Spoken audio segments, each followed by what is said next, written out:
Shalom, selamat malam saudara yang dikasihi Tuhan Yesus Kristus. Selamat berjumpa dalam renungan pada malam hari ini.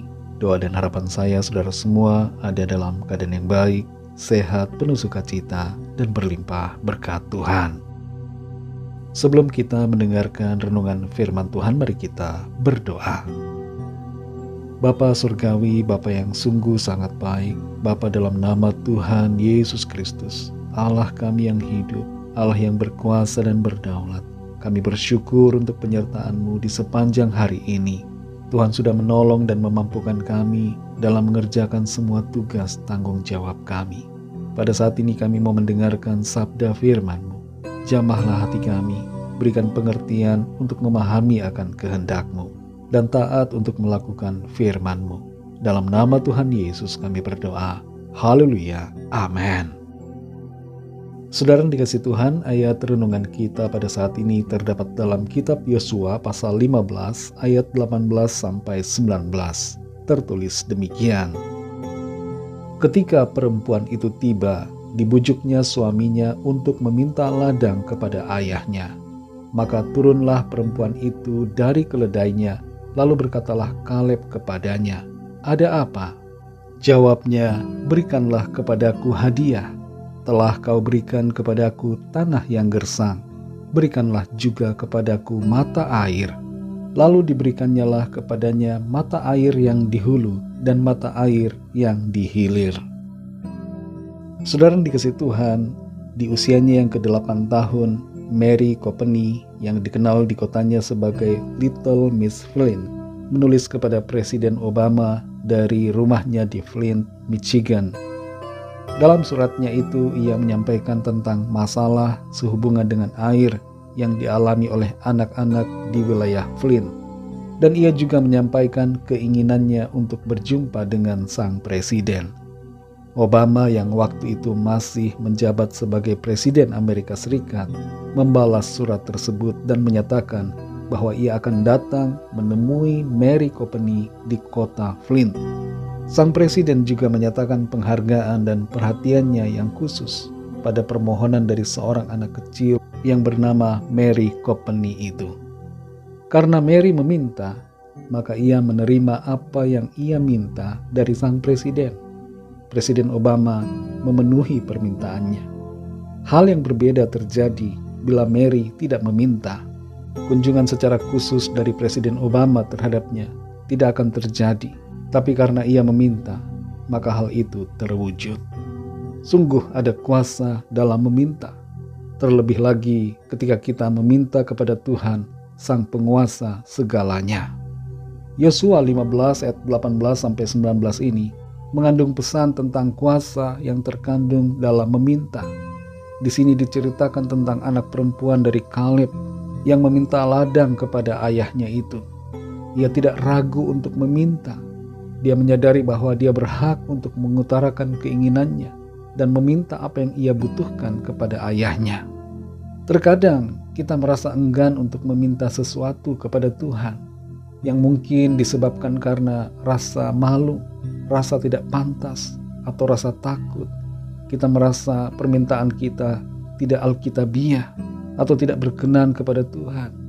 Tapi di sini saudara, kisah ini mengingatkan kita bahwa kita memiliki kuasa untuk meminta. Jangan takut untuk menyampaikan permohonan kita kepada Tuhan. Dalam Matius 7 ayat 11 tertulis, "Jadi jikalau kamu yang jahat tahu memberi pemberian yang baik kepada anak-anakmu, apalagi Bapamu yang di sorga, Ia akan memberikan yang baik kepada mereka yang meminta kepadanya." Kita terkadang lupa bahwa Tuhan memberikan suatu keistimewaan kepada kita, yaitu meminta. Ada kisah perumpamaan di Lukas 15 tentang anak yang hilang, yaitu anak yang bungsu yang meminta warisan kepada ayahnya. Di bagian akhir dari kisah itu, anak terhilang itu kembali, tapi di situ ada kakaknya yang kecewa dan marah. Ia berkata kepada ayahnya bahwa ia tidak pernah mendapat apa-apa. Meresponi itu, ayahnya berkata, "Segala kepunyaanku adalah kepunyaanmu." Masalah dari sang kakak dalam kisah perumpamaan ini adalah dia tidak pernah meminta dari ayahnya. Padahal Tuhan mau kita meminta. Kehendak Tuhan bagi kita adalah kita meminta kepadanya. Tuhan senang dan Tuhan bersuka cita untuk memberikan apa yang kita minta. Saudara yang dikasihi Tuhan, adakah kita saat ini enggan meminta atau lupa meminta kepada Tuhan? Mungkin ada hal yang kita perlukan, ada sesuatu yang kita rindukan. Sampaikan itu kepada Tuhan dalam doa dan permohonan. Dalam Yohanes 15 ayat 7 tertulis, "Jikalau kamu tinggal di dalam aku dan firman-Ku tinggal di dalam kamu, mintalah apa saja yang kamu kehendaki, dan kamu akan menerimanya." Ada kuasa dalam meminta kepada Tuhan. Dalam Matius 7 ayat 7 firman Tuhan katakan, "Mintalah maka akan diberikan kepadamu." Meminta merupakan salah satu perintah Tuhan. Sekarang masalahnya tinggal terserah pada kita. Kalau kita tidak mau meminta, maka jangan kita bersungut-sungut dan kecewa. Jangan takut meminta, saudara. Jangan sungkan untuk meminta kepada Tuhan, Bapa kita di sorga. Ini adalah bagian dari perintahnya. Saudara dan saya adalah anak-anaknya yang dikasihinya. Tuhan itu baik dan mau memberikan apa yang kita perlukan. Sampaikanlah permintaan kita kepada Tuhan dengan penuh iman dan keberanian dalam kasih-Nya. Mari kita berdoa. Terima kasih Tuhan, kami bersyukur untuk firman-Mu yang mengingatkan kami bahwa Tuhan merindukan supaya kami meminta kepadamu. Terkadang kami merasa malu, kami lupa untuk meminta. Kami tidak meminta karena kami merasa bahwa permintaan kami tidak layak untuk kami sampaikan, atau kami merasa diri kami tidak pantas untuk meminta kepada Tuhan. Tapi saat ini kami bersyukur, kami sadari bahwa kerinduan-Mu agar kami meminta kepadamu. Engkau mau memberikan yang terbaik bagi kami.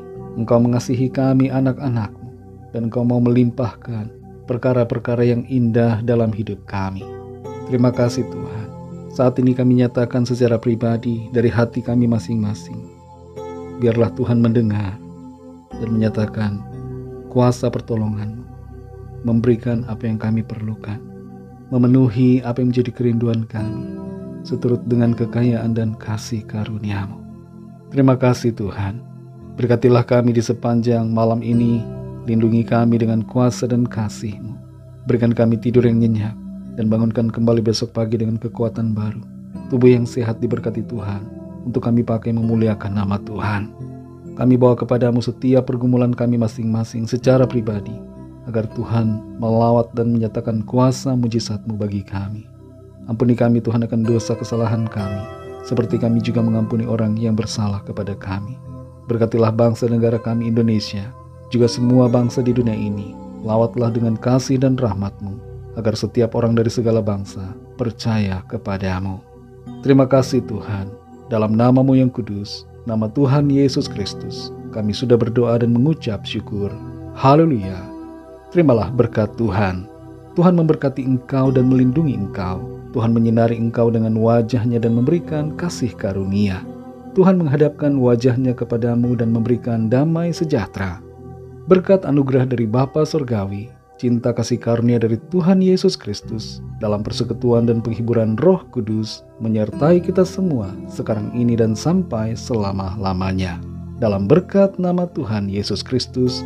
Haleluya. Amin. Puji Tuhan, saudara yang dikasihi Tuhan, saya percaya firman Tuhan menjadi berkat dan kekuatan buat saudara semua, dan Roh Kudus akan menolong saudara untuk lebih lagi memahami kebenaran firman Tuhan. Tuhan Yesus memberkati saudara semua. Sampai jumpa dalam renungan yang berikutnya. Haleluya.